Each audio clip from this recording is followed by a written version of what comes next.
It was a significant year for me turning 60. I had only a decade or so left to work. Was I going to repeat the last 10 years of experience, or was I going to make a difference the next 10?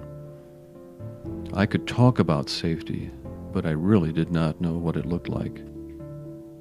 It was about this time when my board of directors confronted me. "How safe are we, Rod? You are the CEO of one of the largest transport programs in the country.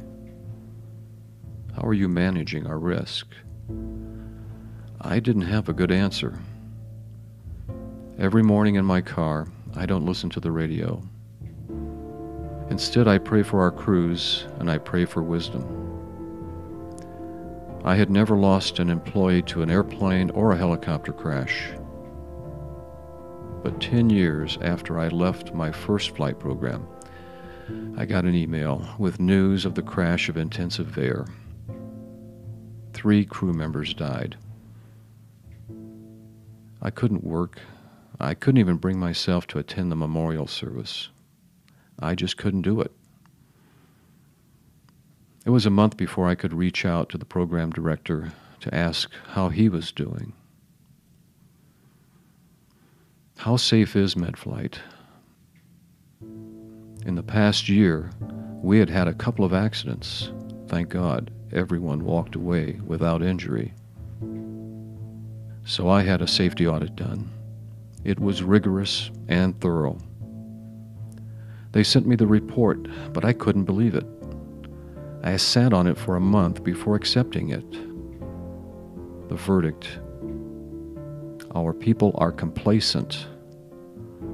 I had become complacent too. The report made many tough recommendations. It required major changes in our leadership, our vendor, and our aircraft. I teamed up with our risk manager to begin research on safety management systems. I contracted with a former director of safety at a major commercial airline to mentor me on SMS. But I kept dragging my feet on searching for a director of safety. It just wasn't the right time for me.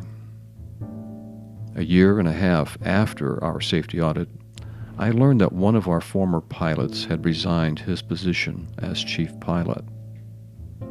I hired Colin. Within 2 years, we had implemented a full safety management system. We have begun to implement a just culture.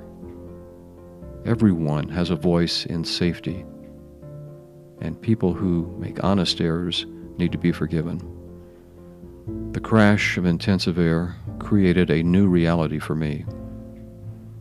I must make a difference to protect our people while I still can.